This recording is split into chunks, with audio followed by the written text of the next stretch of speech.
बघा. नमस्कार मित्रांनो, काय मजेत ना? मजेत तर तुम्ही असणारच.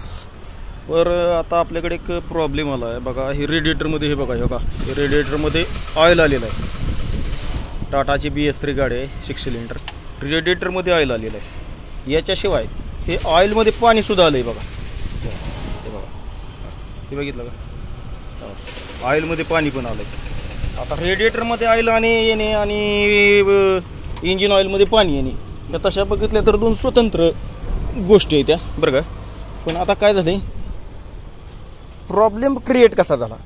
तर इंजिन ऑइलमध्ये पाणी येतं आहे याचा अर्थ काय होतं आहे की सिलेंडर हेड गॅस्केट कुठंतरी क्रॅक आहे, हेड गॅस्केट कुठंतरी क्रॅक आहे, किंवा ऑइलची गॅलरी क्रॅक झालेली आहे.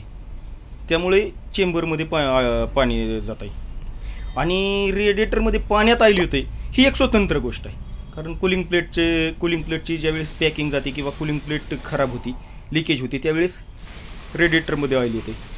आता तसं बघितलं तर कसं आहे, ऑइलला प्रेशर जास्त आहे. ऑइल आणि पाणी हे दोन स्वतंत्र गोष्टी आहेत. आणि या ठिकाणी ऑइलला प्रेशर जास्त असते, त्याच्यामुळे ऑइल पाण्यात मिक्स होतं, ऑइल पाण्यामध्ये जातं. पाण्याला प्रेशर कमी असतं. मग पाण्याला प्रेशर कमी असतं तर ऑइलमध्ये पाणी कसं जाणार?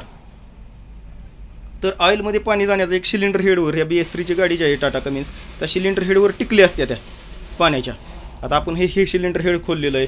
कूलिंग प्लेटसुद्धा खोलून टाकलेली बघा, कूलिंग प्लेटसुद्धा काढून टाकलेली आहे. कूलिंग प्लेट काढून टाकली, पण आता आपण चेक करण्यासाठी कूलिंग प्लेट काढल्यानंतर चेंबर ऑइल ब्लॉक क्रॅक आहे का हे चेक करण्यासाठी काय केलेलं आहे, तरी इथं कूलिंग प्लेट अशी मोकळी बसवली बघा. एक आपल्याकडे शिल्लक होती ती बसवली आहे. आणि ह्या ब्लॉकमध्ये पाण्याच्या गॅलरीमध्ये पाणी भरलेलं आहे. तर ह्या पाण्याच्या गॅलरीमध्ये पाणी भरून आपण चेक करणार आहे पाण्याची लेवल कमी होती का काय होती. जर पाण्याची लेवल कमी झाली तर आपल्याला चेंबर काढून चेक करावं लागणार आहे पाणी कुठनं येतं आहे. आता हे फुल केलेलं आहे पाण्याचं, बरं का. बघा, तर हे हळूहळू पाणी कमी झालं तर म्हणायचं की क्रॅक झालेलं आहे. याच्याशिवाय ही साईड प्लेट आहे किंवा गाईड प्लेट म्हणतो आपण ह्याला, गाईड प्लेट ह्याच्यामध्ये पाण्याच्या टिकल्या असतात. ह्या टिकल्यासुद्धा जरी लिकेज झाल्या तरीसुद्धा इंजिन ऑइलमध्ये पाणी जातं. तर इंजिन ऑइलमध्ये पाणी जाणे आणि रेडिएटरमध्ये ऑइल होणे या स्वतंत्र गोष्टी आहेत. आणि ह्या स्वतंत्र गोष्टीचं दोन स्वतंत्र वेगवेगळी कारण आहेत. एक कारण असतं त्यात फक्त शेम, की हेड गॅस्केट. जर हेड गॅस्केट गेलं तर ही दोन्ही असं होऊ शकतं.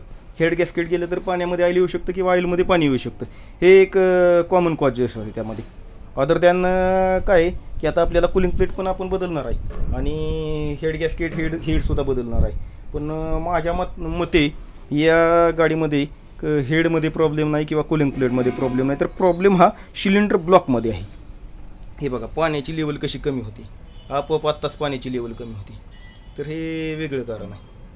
तर अशा प्रकारे काय होते, इंजिन ऑइलमध्ये जर पाणी येत असेल, इंजिन ऑइलमध्ये पाणी येत असेल तर सिलेंडर हेडवरची पाण्याची टिकली क्रॅक आहे, लिकेज आहे, किंवा साईड प्लेटमधील पाण्याची टिकली क्रॅक आहे, किंवा सिलेंडर हेड इंटरनल क्रॅक आहे, किंवा इंजिन ब्लॉकची ऑइल गॅलरी आणि कूलंट पाण्याची गॅलरी ही क्रॅक झालेलं आहे. त्यावेळेस इंजिन ऑइलमध्ये पाणी येते. आणि रेडिएटरमध्ये ऑइल येते तर त्याच्यासाठी एक सगळ्यात प्रथम टाटा कमिन्स गाडीला आपण हे ऑइल कूलर आहे, ऑइल कूलर जो ऑइल फिल्टरच्या आतमध्ये असतो, तो ऑइल कूलरची पॅकिंग केलेली आहे, किंवा ऑइल कूलर हे लिकेज आहे.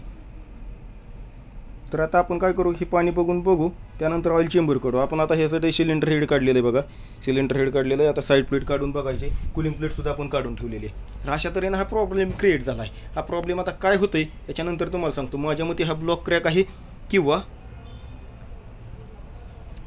गॅलरी, किंवा आता साईड प्लेटची एक टिकली काढली नाही, साईड प्लेट काढून बघू. साईड प्लेटमध्ये सुद्धा प्रॉब्लेम असू शकतो. ओके.